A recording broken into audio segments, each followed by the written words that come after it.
Le Seigneur nous dit: «Je veux que vous veniez avec moi dans des endroits élevés». C'est la raison pour laquelle il me faut secouer votre nid. Sur cette terre, vous devez traverser des épreuves afin de pouvoir voler très haut. Si vous êtes devenu un enfant de Dieu, préparez-vous à être secoué par Dieu. Si vous voulez voler haut, très haut, vos ailes doivent être vigoureuses. Alors, vous contemplerez la beauté des hauts pics montagneux du salut. Je le ferai monter sur les hauteurs du pays. Ésaïe 58, 14. C'est du haut des pics montagneux que nous pouvons distinguer les objets éloignés. C'est aussi de cette façon que nous découvrons beaucoup de vérités. Nous voyons dans la parole de Dieu de nombreux serviteurs de Dieu établis en des endroits élevés. Abraham a connu sa dernière épreuve 2 fois sur le mont Moria. Dieu lui est apparu 10 fois et lors de la dernière épreuve, il est sorti en vainqueur, comme un véritable homme de foi. C'est ce qui l'a rendu juste devant Dieu. C'est là qu'il a compris la pleine signification de la résurrection et qu'il y a cru, même au prix du sacrifice d'Isaac, car il savait que Dieu était capable de le ressusciter. Hébreux 11, 19. C'est alors qu'il vit un agneau dans les broussailles. Dieu lui donna ainsi l'assurance suivante. De même que le bélier est pris dans les buissons, de même je suis lié à toi. Il faut que nous soyons transportés sur les lieux élevés des montagnes pour connaître pleinement le dessein que Dieu nous réserve. Le Seigneur a conduit de la même façon Moïse sur une haute montagne et il lui a donné la loi, le modèle et le plan du tabernacle. Exode 24, 1, 12, 18.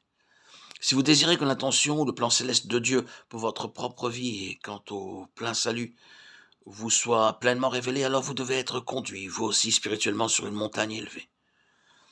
Nous assistons à la même chose dans 1 Roi 19, 11, 12. L'Éternel dit, sors et tiens-toi dans la montagne devant l'Éternel.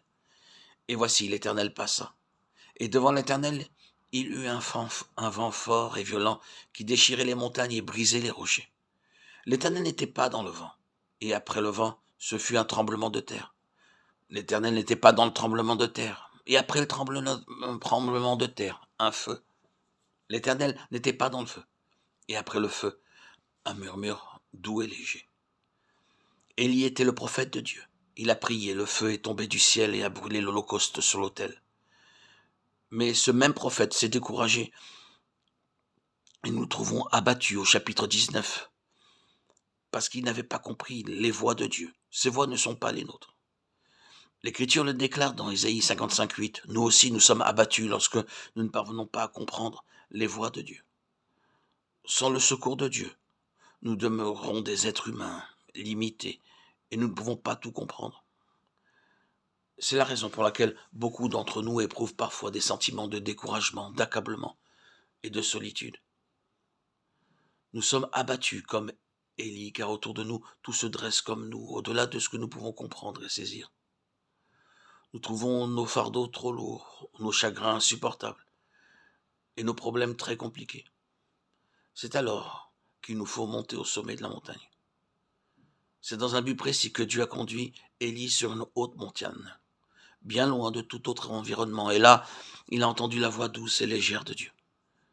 Désormais, il pouvait voir clairement ce qui devait se produire dans l'avenir immédiat. Cette expérience au sommet de la montagne l'a libéré de toute dépression et de tout fardeau de cœur. Lorsque vous êtes découragé, déprimé, accablé, la meilleure des choses à faire est de gravir quelques hautes montagnes spirituelles, d'où vous pourrez contempler le plan de Dieu pour vous et l'œuvre qu'il vous incombe de faire.